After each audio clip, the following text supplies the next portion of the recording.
欢迎来到热点新闻频道，请订阅并关注以获取最新资讯。古装权谋剧天花板，程毅上演暗夜王者归来，每集都像在玩高能剧本杀。程毅这次真的要杀疯了。在《长安24记》里，他演的那个谢怀安，一开始是个温温柔柔的书生，结果家族被秋季图文激励计划灭门。他隐忍10年后化身顶级谋士杀回长安，光是看预告里他那白发战损造型，还有摇扇子时眼神里的千层套路，就让人鸡皮疙瘩掉一地。这剧简直就是为古装权谋迷量身定做的，复仇加计重计的设计，每集都像在玩高能剧本杀。长安24季总共32集，定在2025年第4季度上线优酷。他接档赴山海，讲的是盛唐背景下的权谋争斗，故事主线围绕谢怀安的复仇之路展开。他原本是世家公子，因为虎贲将军严凤山带兵灭了他全家，他侥幸逃生后蛰伏10年，改头换面潜入长安城。表面上看，他是奉皇帝萧武阳的命令清理朝堂奸臣，实际上每一步都在布自己的局，目标直指仇人严凤山。剧里的权谋戏写得特别扎实，谢怀安用的手段都脱胎于36记，比如暗度陈仓、借刀杀人这些经典套路都被融进了具体事件里。他平时在县衙装成个小透明主簿，背地里却通过安插眼线、散布谣言的方式，一点点撬动仇人的势力根基。有场戏是他故意泄露假情报，引对手派人夜袭仓库，结果反而中了埋伏。这种反转设计的又密又爽，演员阵容简直是王炸级别。程毅把谢怀安的双面性演得淋漓尽致，前期书生造型时说话轻声细语，后期黑化后连走路姿势都带着杀气。和他对戏的老戏骨一个比一个狠，刘奕君演的皇帝萧武阳，表面仁厚实则多疑，每次和谢怀安对话都在互相试探。王劲松演的那个权臣，在朝堂上笑呵呵的给人挖坑，倪大红更是突破形象，演了个疯疯癫癫却手握重权的宦官，台词不多，但每个眼神都让人后背发凉。制作团队是品质保证，导演李磊之前拍过《龙岭迷窟》，特别擅长处理动作场面。这次他用了大量实景拍摄，比如在浙江象山影视城搭了整条唐代街巷，连铺的青石板都按考古资料复原。服装组参考了敦煌壁画里的纹样，给主角设计的官袍上绣着暗纹玄鸟，暗示他隐藏的复仇者身份。动作戏也是亮点之一，有场红衣杀手在窄巷追杀谢怀安的戏，镜头跟着人物在屋檐和竹梯间穿梭，刀剑碰撞的火花都能看清。另一场竹林伏击战，谢怀安用铜钱当暗器，射穿树叶钉进敌人咽喉，这种小细节让武侠味特别浓。剧集结构很新颖，采用单元剧模式推进，大概每2集解决一个事件，比如漕运贪污案、军械丢失案，每个案子背后都藏着谢怀安布下的遗计。这种设计让剧情节奏飞快，刚揭晓一个谜底，马上又埋下新钩子。比如第3集里，他借查案之名扳倒一个小官，其实是为了获取兵部档案房的通行令牌。美术方面砸了1.2亿重金，工程场景完全按大明宫遗址的图纸搭建，连殿柱上的金漆都用了古法工艺。有个镜头扫过元宵灯会，几百盏灯笼同时亮起，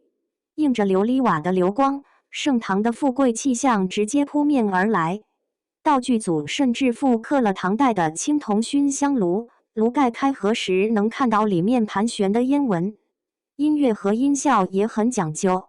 古琴曲《广陵散》被改编成主题旋律，每次谢怀安布局时就会隐隐响起。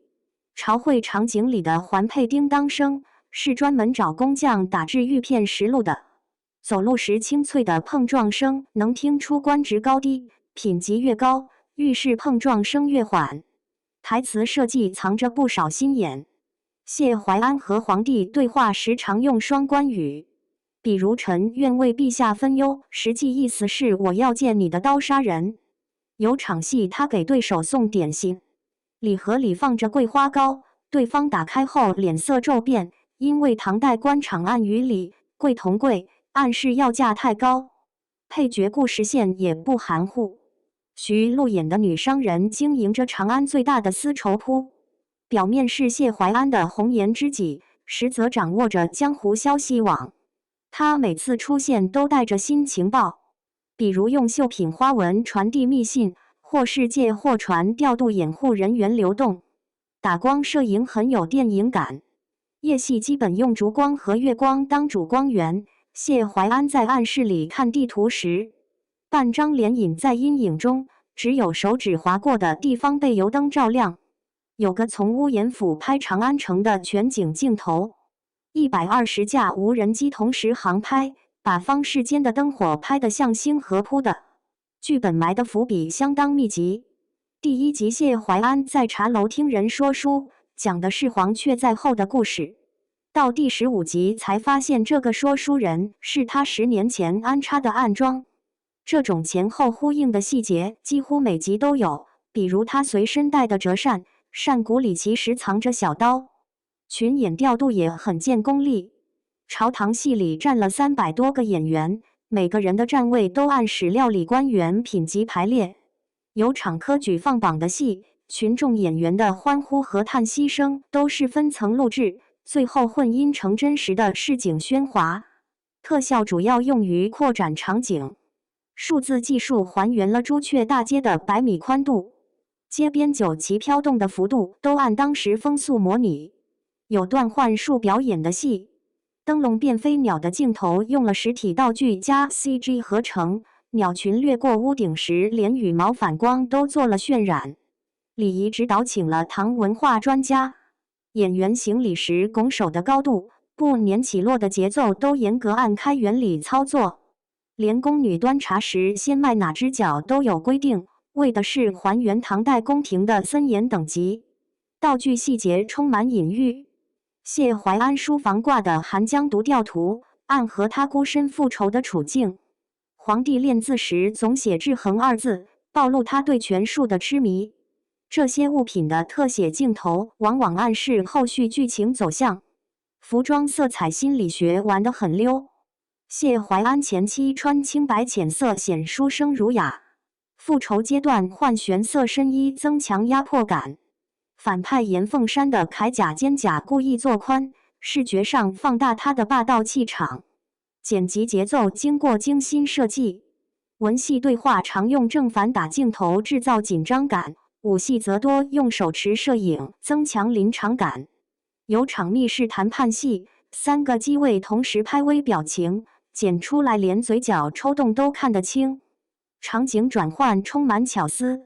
用飘落的公文衔接朝堂与市井，用烛火熄灭转场到夜行戏。第8集结尾，谢怀安吹灭油灯，画面全黑后直接响起清晨的捣衣声，时间跳跃自然又留有悬念。台词里埋了历史梗，比如人物聊天时提到安西都护府送来的葡萄，对应唐代西域贸易的背景。有句嘲讽对手的谚语黔驴技穷，出处正是唐代柳宗元的文章。武器设计结合人物性格，谢怀安用软件象征其灵活手段，严凤山使长戟体现力量压制，连小配角用的峨眉刺都按博物馆藏品一复刻，饮食场景暗藏玄机。谢怀安宴客时故意点鲤鱼块，因为唐代法律禁食鲤鱼，